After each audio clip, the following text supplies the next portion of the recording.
Ya, Assalamualaikum warahmatullahi wabarakatuh. Perkenalkan nama saya Tarisha Aulia, dengan NIM 201015106. Video ini dibuat untuk memenuhi tugas mata kuliah dari profesi kependidikan BK. Di sini saya akan membahas tentang Cognitive Behavior Therapy atau CBT. Nah, yang kedua itu ada definisi Cognitive Behavior Therapy atau CBT ini. Untuk pencetus pertamanya adalah Aaron Tibek. Artinya, Aaron Tibek ini menjelaskan bahwa Cognitive Behavior Therapy ini sebagai pendekatan konseling yang dirancang untuk menyelesaikan permasalahan konseling pada saat dan dari perilaku yang menyimpang. Pada dasarnya memang konseling ini memang dirancang untuk menyelesaikan suatu masalah, tapi dalam pendekatan kognitif behavioral therapy ini untuk dikhususkan bagi perilaku yang maladaptif atau perilaku yang menyimpang. Nah, lalu ditegaskan lagi oleh Milne pada tahun 2013. CBT merupakan pendekatan yang berpusat pada proses berpikir dan berkaitan dengan keadaan emosi, perilaku, dan psikologi. Lalu juga diperkuat lagi oleh Omar Jody yang beliau bilang kalau teori kognitif behavior therapy ini merupakan meyakini pola pemikiran manusia terbentuk melalui proses stimulus kognitif respon atau SKR yang saling berkaitan dan membentuk semacam jaringan SKR dalam otak manusia, di mana proses kognitif ini menjadi faktor penentu dan menjelaskan bagaimana manusia berpikir, merasa, dan bertindak. Lalu apa tujuan cognitive behavior therapy ini? CBT ini mengajak individu untuk belajar mengubah perilaku, menenangkan pikiran dan tubuh sehingga merasa lebih baik, berpikir lebih jelas dan membantu membuat keputusan yang tepat hingga pada akhirnya CBT ini diharapkan dapat membantu konseling dalam menyelaraskan berpikir, merasa, dan bertindak karena CBT ini memang konsennya itu untuk dari pikiran, stimulus dan juga nantinya akan meluruskan pikiran-pikiran yang tidak rasional menjadi rasional seperti itu.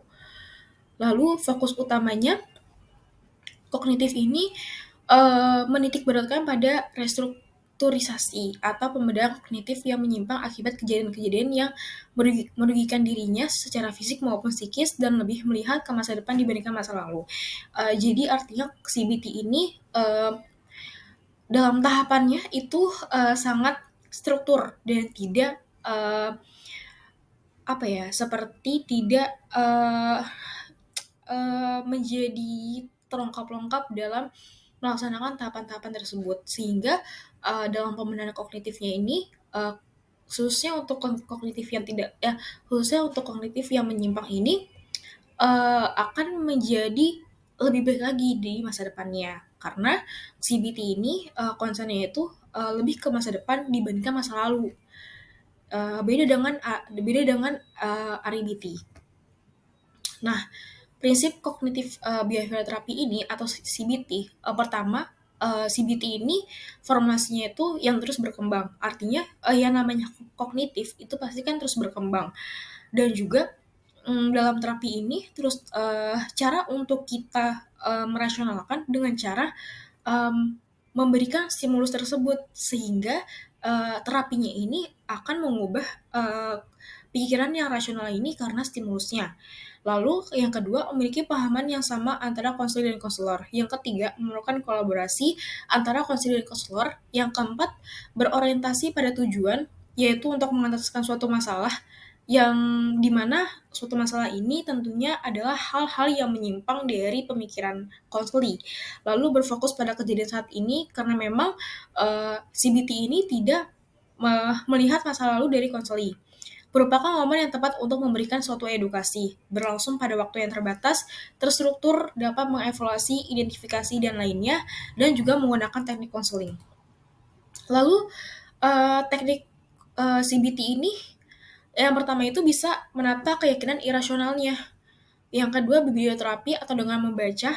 Yang ketiga itu mengulang kembali penggunaan pernyataan diri, mencoba penggunaan berbagai pernyataan, mengukur perasaan, menghentikan pikiran, desensitisasi sistematik, pelatihan keterampilan sosial, assertiveness skill atau kemampuan dalam asertif, penugasan rumah, in vivo exposure, dan covert conditioning. Lalu tahap-tahapan kognitif behavior itu ada sekitar 5, ada task catching, testing realita, generating alternative interpretation, lalu ada activity schedule, dan mastery and pleasure rating. Untuk task catching itu tujuannya adalah untuk menghilangkan pikiran maladaptif sebagai penyebab kecemasan. Ya pada dasarnya setiap konseling itu merupakan uh, tujuannya adalah untuk mengatasi suatu masalah, tetapi dalam hal ini, dalam CBT ini lebih concernnya dalam pikiran maladaptifnya. Lalu testing realita dengan cara konselor mencari bukti yang mendukung untuk menggugurkan asumsi-asumsi dari konseli yang irasional. Terus ada generating alternative interpretation, artinya di mana konselor ini merestruktur cara berpikir dengan kalimat-kalimat yang dari negatif ke kalimat-kalimat positif. Terus ada activity schedule dengan konseli membuat schedule untuk kesehariannya. Terus ada mastery and pleasure rating, di mana konselor menyediakan tempat bagi subjek sehingga merasakan dirinya mampu dan bisa menikmati dari akulturasi tersebut. Kurang lebihnya mohon maaf, sekian dan terima kasih.